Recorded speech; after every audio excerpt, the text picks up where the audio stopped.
that exactly what you want? Yes, you can pick him up while he's using the culling and shoot it out of your belly, but that's not necessarily the type of lane that you want to pair For with. his Camille cooldown, you can see 3 seconds on hookshot. Yeah, Rascal going to get slowed down here, gets bonked back towards OnFleek, who doesn't quite have that hookshot available just yet. Redemption going to come in from Neon, but he's still going to go down most likely. Hookshot's going to be there, the flash, and OnFleek nails the gank topside for first blood. That was actually pretty next level when it comes to himself, and now there is no flash.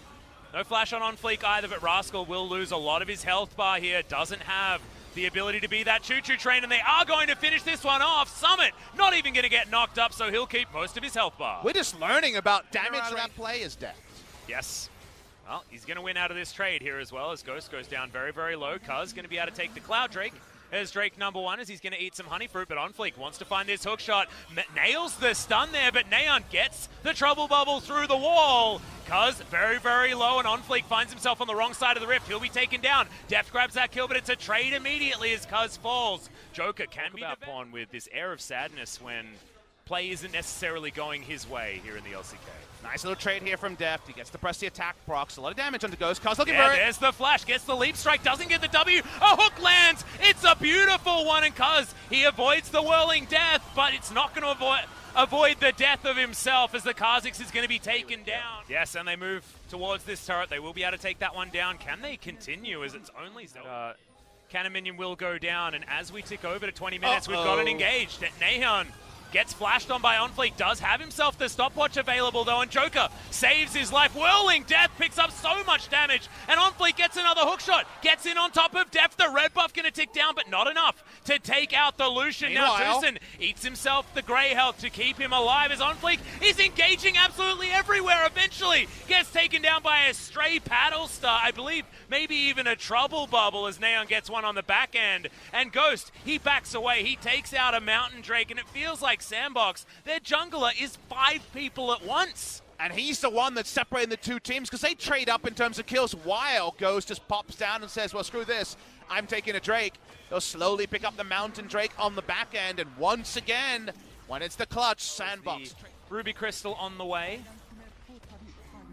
As our Ghost takes down the last remaining outer turret. It can be a one-man front line, and Neon is pretty exposed. Yeah, Dove going to be the goalkeeper here. Does get all of his damage down. Tucson has to use that Devour, means Def now has to be a little bit more careful. You've got this fight erupting on multiple fronts as now Ghost with the full shield is going to be there, and Cuz, the Whirling Death going to be blocked by Rascal, so it comes back a little bit prematurely, and Kingzone will limp away from this one. Neon is so extraordinarily low, but can be very, very tricky to pin down in these team fights. Hero's entrance not going to get anyone knocked up as Kingzone, they're just getting lower and lower. Finally, the accelerated shock blast gets it, and Summit jumps his way forward with his hammer out. So much damage from Sandbox as they just clean up the low health members of Kingzone. This will be the ace, and a triple kill coming in for Summit. It's close to a clean ace and Baron as well for the side of Sandbox. 5 for 1, and they turn onto the Baron. The firing squad was there. The firing squad was Sandbox, and Kingzone had nowhere to run. They were literally backs against the wall, and Kingzone just had to stand there and watch as they fell down. The Jace poke, so Galio better to Showmaker.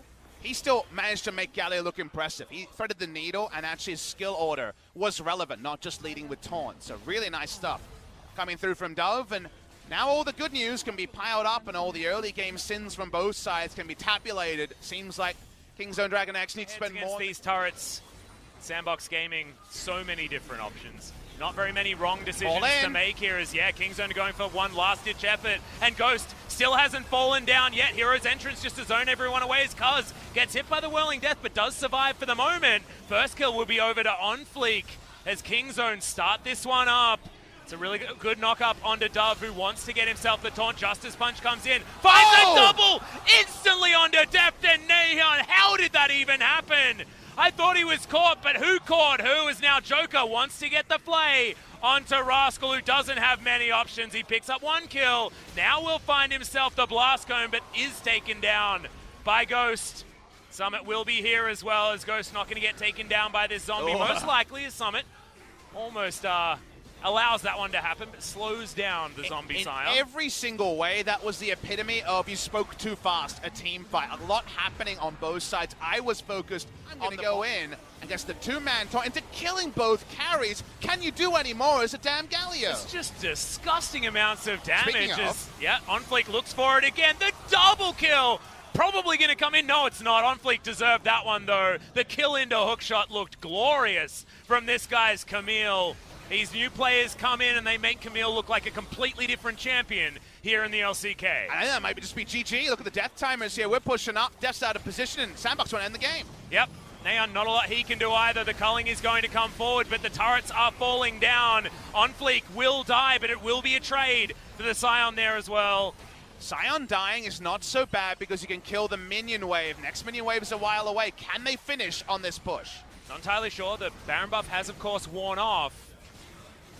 Sandbox still with 4 members, still pushing up towards this last remaining Nexus turret. Remember, they've got a lot of damage with the Jace available at the same time. Tucson jumps forward. He's just going to explode before the Grey Health can even be used as Cuz wants to get an extra kill. Hero's entrance is going to reposition the Galios. Now, Cuz, does he have enough? No, he does. Oh, Sandbox. Able to take him down, and Sandbox, have they bitten off more than they can chew? Guardian Angel now down as Ghost goes into the stopwatch. Def trying to do more. The empowered shock blast is there, and Summit will finish off the Nexus. It was messy, but it was finished. Unconventional, but successful on the side of Sandbox in 2 different ways over 2 different series.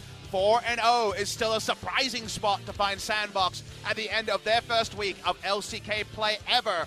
And 0-4 is the new norm for Kingzone Dragon X. They have a lot to work on coming into week 2 of LCK Spring. And it's just not the result that you'd expect coming into the LCK, but one we're getting used to now. Dumb1 Gaming also 4-0, Sandbox joining them from Challengers Korea, and also now on 4-0. I feel like celebrating the rookies, celebrating the new players has become the new thing. And I think it's